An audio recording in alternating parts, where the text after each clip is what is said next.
He didn't even look at me when he said, "Coal is a rocket ship," Leonard drawled, tapping his gold pen against the glass table.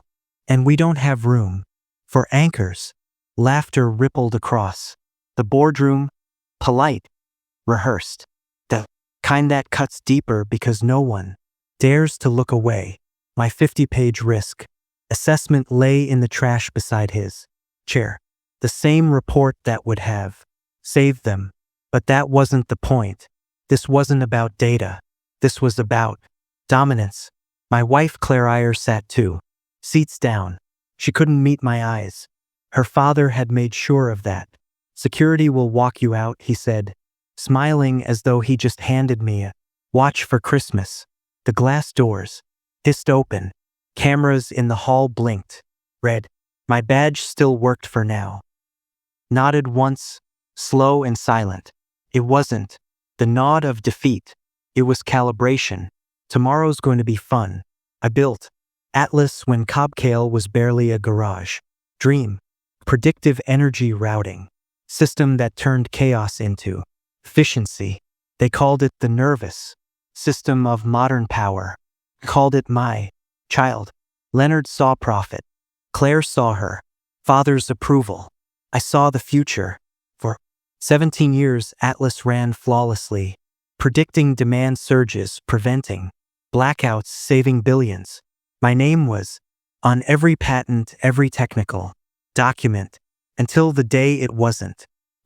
Started small. A missing signature on a renewal. A clerical change in ownership.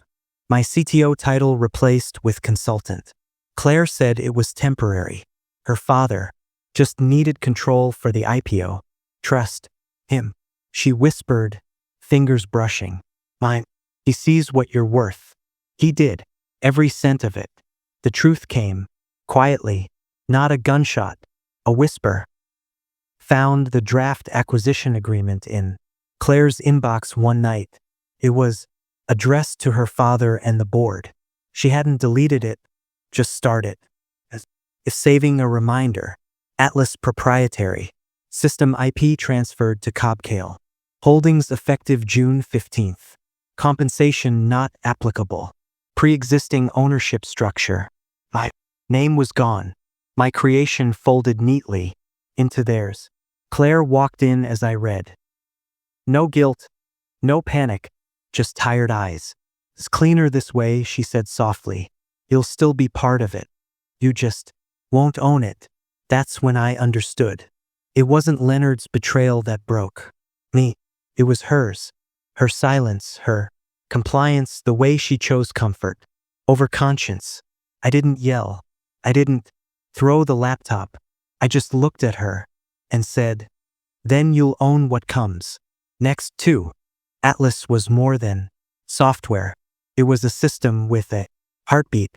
Every line of code, every predictive node logged to a hidden checksum protocol I designed during its infancy.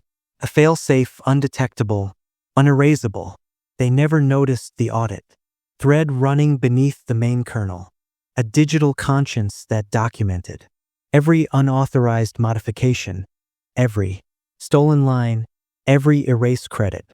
For 3 months, I rebuilt my life in silence. No lawyers, no noise.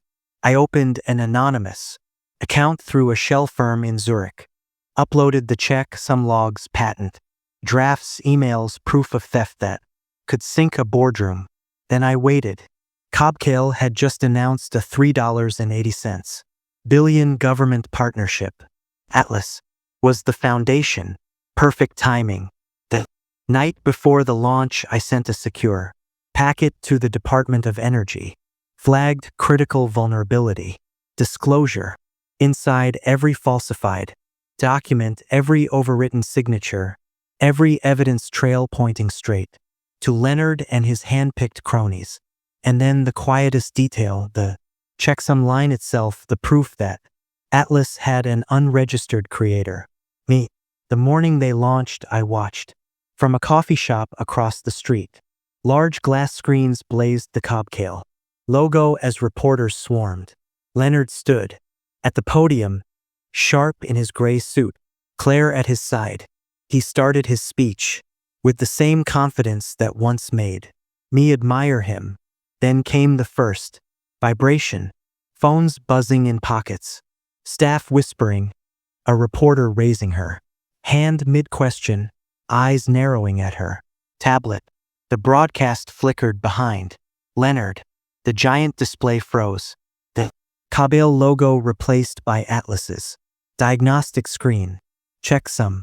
Verification in progress. Unauthorized. Access detected. Owner Dr. Nathan Hale. Gasped. Silence. Then chaos.